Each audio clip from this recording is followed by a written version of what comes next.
Hola a tothom, un diumenge més. Avui és diumenge 2 de març al migdia, per tant, com sempre, tot el que passi a partir d'ara doncs en parlarem la setmana que ve perquè doncs, el ritme de l'actualitat és el que és i el meu és clarament un altre. Tenint en compte d'on venim, les setmanes que portem i el que hem estat parlant sobre com avança el món, la veritat és que aquesta setmana semblava relativament tranquil·la, però no podia ser que acabéssim una setmana irrellevant i finalment ha acabat marcada per un desajust diplomàtic segurament el més important que s'ha vist en dècades als Estats Units. I és que aquesta setmana semblava que s'havia de materialitzar l'acord entre els Estats Units i Ucraïna, pel qual els Estats Units podien explotar les terres rares del país a canvi de seguretat. El pacte preveia destinar el 50% dels beneficis de l'explotació dels seus recursos naturals, que encara estan per explotar, a un fons d'inversió conjunt entre els Estats Units i Ucraïna, sobre el qual, però, la part nord-americana tenia més poder de decisió. Ucraïna havia acceptat finalment aquest acord presentat per l'administració de Donald Trump, tot i que no incloïa garanties de seguretat, és a dir, no hi havia un compromís per part dels Estats Units per garantir la seguretat d'Ucraïna davant de Rússia, no? Que és el que, en definitiva, Ucraïna estava demanant. De totes maneres, havien acceptat que això pogués ser així. Però tot ha saltat pels aires després que Donald Trump hagi esbroncat Volodymyr Zelensky al despatx oval davant de càmeres de tot el món. You're gambling with the lives of millions of people. You're gambling with World War III. You're gambling with World War III. If you didn't have our military equipment, this war would have been over in 2 weeks. In 3 days, I heard it from Putin. In 3 days. This is something maybe new. Less. In 2 weeks, of course, yes. En unes imatges que sincerament són lamentables de veure, Zelensky mirava de defensar-se de les amenaces i les humiliacions del president Trump i el vicepresident J.D. Vance, en un terreny que definitivament per ell és hostil i un idioma que no és el seu, perquè Zelensky, evidentment, l'anglès no és la seva primera llengua. Mentrestant, els altres dos semblava que estaven en un debat televisiu, gairebé com si tot plegat fos una emboscada planificada, la veritat. Durant la conversa, Trump el va acusar d'estar jugant amb la Tercera Guerra Mundial i el va amenaçar amb retirar l'ajuda militar dels Estats Units davant la invasió russa. És a dir, si no acceptes un acord, t'abandonem. Tot això li han dit ja a un Zelensky que és evident que no està guanyant la guerra, que depèn de l'ajuda exterior i que no està en posició de dictar les condicions de la negociació. De fet, el president ucraïnès podem considerar que s'ha aixecat d'una taula on no l'havien convidat mai, no li havien ofert una cadira. El mateix Trump ho feia explícit la setmana passada, ho recordem, dient que la seva presència no era necessària mentre els Estats Units decidia el futur d'Ucraïna en una taula directament amb Rússia.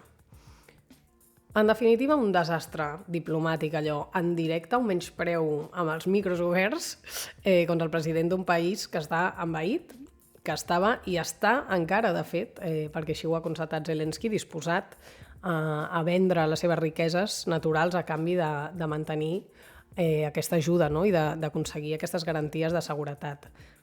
Mentrestant, evidentment, a Moscou somriuen, no? Amb les imatges d'un Zelensky impotent al despatx oval. El que Zelensky ha volgut des del principi, insisteixo, és obtenir aquestes garanties de seguretat per part de Washington, però Trump ja li va dient que això ara no li preocupa, però mentrestant, sobre la taula ja els Estats Units han acceptat de facto moltes demandes de Moscou. Recordeu que ja ho havíem comentat, que Ucraïna no pugui recuperar les fronteres prèvies al 2014, que renunciï a l'OTAN i que el país hagi d'anar a eleccions. Tots són demandes que, casualment o no, Moscou reclama des de fa temps. I a tot això potser us pregunteu, i a Europa? Boníssima pregunta. Doncs evidentment s'ha mostrat disposada a continuar mantenint el seu suport a Ucraïna, s'ha volcat en el suport a Zelensky després d'aquesta humiliació pública, però es manté en la irrellevància, pobreta. És que no té res a portar aquí realment. Recordeu que a la Unió Europea també la tenen fora de la taula. De fet, els alts representants de la Unió Europea ja criden a buscar com un nou lideratge del que consideren el món lliure, o per nosaltres Occident, a grans trets, perquè senten aquesta pèrdua de suport dels Estats Units, no?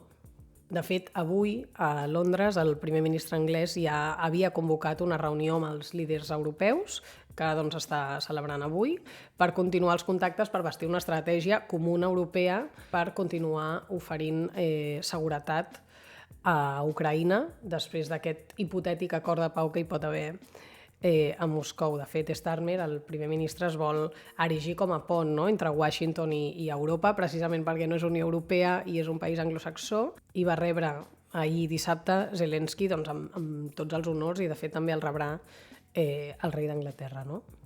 Tot això confirma el canvi en l'ordre mundial que està impulsant Trump i que ja hem comentat aquí alguna vegada, ho estem veient, de fet, aquestes setmanes, amb el menyspreu dels Estats Units a la Unió Europea, doncs això, quan la deixa fora de la taula de negociació que, en teoria, ha de posar final a la guerra d'Ucraïna. També amb les declaracions de J.D. Vance a la Conferència de Seguretat de Múnich, on va assegurar que l'amenaça de la Unió Europea era la pèrdua de valors compartits amb els Estats Units, no? I advertia que hi ha un nou xèrif a la ciutat referint-se a Donald Trump. També amb la confirmació per part de Trump aquesta setmana dels aranzels del 25% als productes europeus, després d'assegurar que la Unió Europea es va crear per fotre als Estats Units. Clar que sí, Brussel·les això ja ha contestat, dient doncs, que la creació precisament del mercat únic a la Unió Europea va facilitar el comerç i ha reduït els costos dels exportadors. Per tant, que s'hagi fet per això, per fotre, seria discutible. I aquest cap de setmana també el Consell de Seguretat de l'ONU s'ha fet palesa doncs aquest canvi d'ordre mundial, no? Quan els Estats Units han votat en contra d'una resolució impulsada per Kíev que reconeixia la invasió de Rússia a Ucraïna com a origen del conflicte i han votat al costat de Rússia. Mentrestant, els mateixos Estats Units han presentat una resolució que demana el final de la guerra, però que ni assenyala Rússia ni inclou cap referència a la integritat territorial d'Ucraïna. Per tant, com dèiem, ja comprant les premisses de Moscou.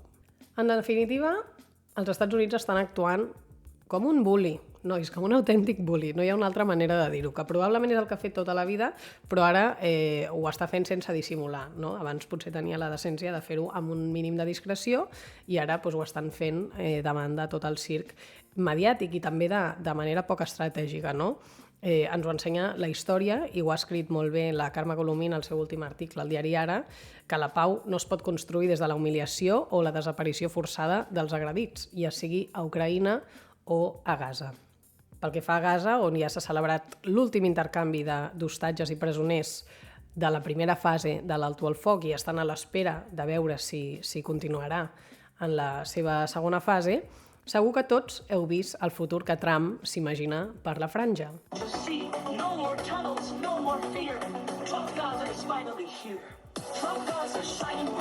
Tal com ell mateix ha fet públic en un vídeo fet per intel·ligència artificial. La publicació d'aquest vídeo és simultània als canvis que el magnat està tirant endavant en relació a la premsa. De fet, ha retirat el permís permanent a les principals agències de notícies del país i del món i l'ha obert a, diríem, pseudomitjans més propers a la seva ideologia. No? Tot demostra la importància de la comunicació, de la informació en el món, no? A nivell global, que decideix què pensem i que crea imaginaris com aquest que veiem en aquest vídeo. No? Això l'administració Trump i els seus col·legues milionaris ho saben molt bé i per això malden per fer-se amb el control dels mèdia i les plataformes. De fet, aquesta retirada de permisos, aquest fer-se amb el control dels permisos dels mitjans a la Casa Blanca és una decisió inèdita perquè estava en mans d'una associació independent des de 1914.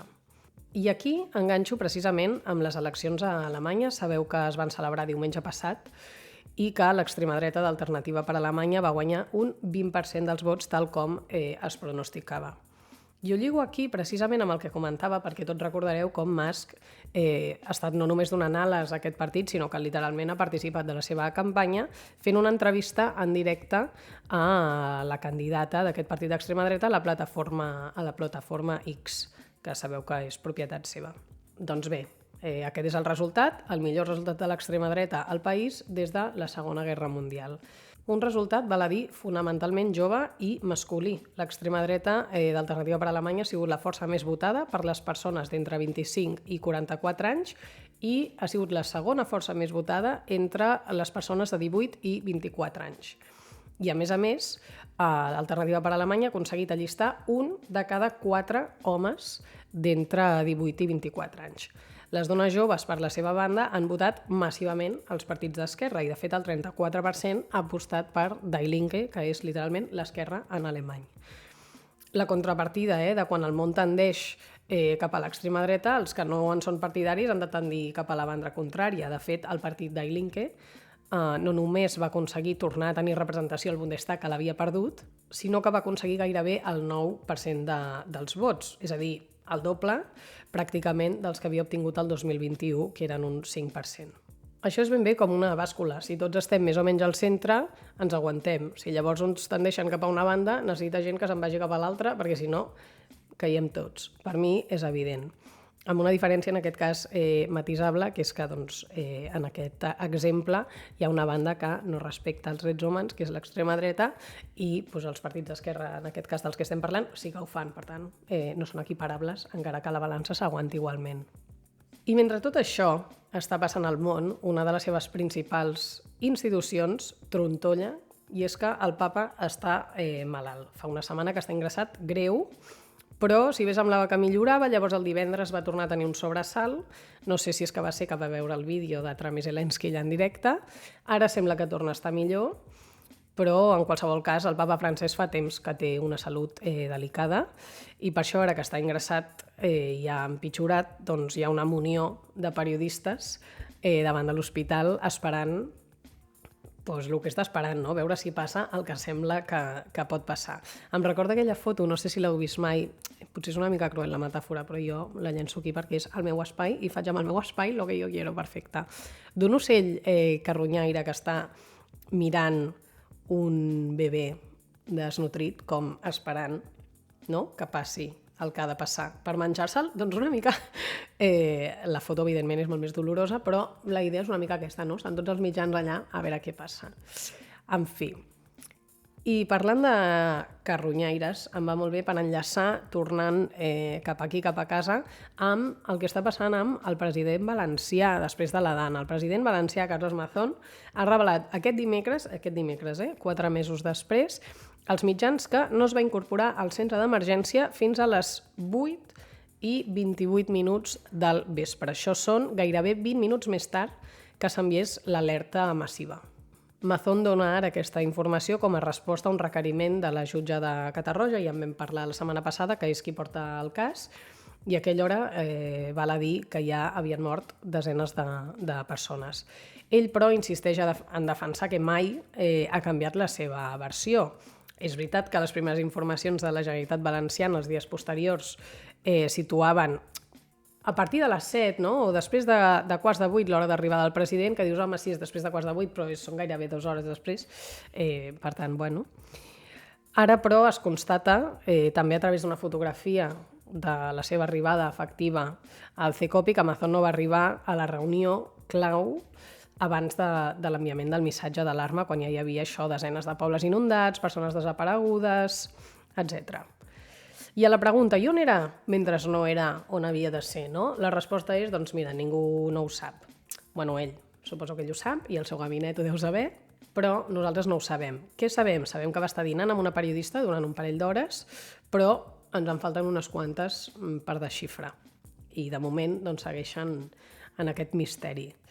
Amb tot, la nova estratègia d'Amazon, per tant, és de responsabilitzar-se de l'enviament de l'alerta. Vull dir, ara ja sabem que no estava allà, per tant, ara fa veure que això no anava amb ell i assenyala, com no pot ser d'una altra manera, a Pedro Sánchez, al govern espanyol, la jutge de Catarroja, però recordem que ja va dir que la competència sobre les emergències en el grau d'alarma que estava establert és la Generalitat Valenciana i, de fet, l'AEMET, que és l'Agència Estatal de Meteorologia, ja havia establert l'alerta roja a primeríssima hora del matí, a quarts de 8 del matí.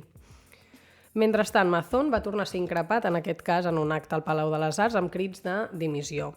Ahir una representació de les víctimes encara sortia al carrer també demanant la dimissió de Mazón. Però al Parlament Valencià, PP i Vox van votar en contra d'una proposició per exigir-li la dimissió i ell s'amaga. No ha sortit a cap acte de les Falles, per exemple, que és la festa més estimada, probablement, de València. En definitiva, maniobres per no tirar-se del cavall, que poder és el que hauria de fer en vista del que va succeir aquell nefast 29 d'octubre. I parlant de falles i foc i incendis, en aquest cas en el marc del govern espanyol, aquesta setmana també hi ha hagut un gran rebombori a l'Estat per la condonació del deute del Fla. A les negociacions per investir, Pedro Sánchez d'Esquerra va pactar la condonació d'una part del deute del Fla. Això és el deute que les comunitats autònomes tenen amb el govern central, que els presta diners a través d'això al Fons de Liquiditat Autonòmica perquè no hagin de dependre del mercat. Ara el govern espanyol ha anunciat efectivament la condonació d'una part del deute, en aquest cas més de 83.000 milions d'euros, però a totes les comunitats. De fet, la més beneficiada sembla que serà Andalusia, seguida de Catalunya i el País Valencià, en termes del nombre absolut de deute que se'ls condonarà. Això és el cafè per a tots etern, o sigui, no pots fer res excepcional amb Catalunya perquè no s'enfadin les feres, en aquest cas les internes, del propi PSOE, perquè les de fora és evident que ho faran, ho fan sempre. La política és ben bé que no té cap misteri, no té cap lògica, i així està passant, efectivament. El Partit Popular, com tot el que fa l'actual govern de l'Estat, està boicotejant la condonació d'aquest deute perquè consideren que és un tracte de favor a Catalunya, a l'independentisme, llavors posen tots aquells palabros els separatistes i tot el rotllo. Això sí, ara per ara no han dit que renunciïn als diners, no? I és que amb tot aquesta llei evidentment s'haurà d'aprovar al Congrés i que això cada vegada és una lluita, però si al final tira endavant s'haurà de fer un conveni en què cada autonomia haurà de decidir si el subscriu o no, i aquí és on veurem si els dirigents del PP tenen efectivament tant aguante davant de la condonació d'aquest deute, no? I ja ho tindríem una setmana més. Veurem com continua el món, si la cosa millora o no, o què. Jo espero que sí. Fins la setmana que ve. Gràcies.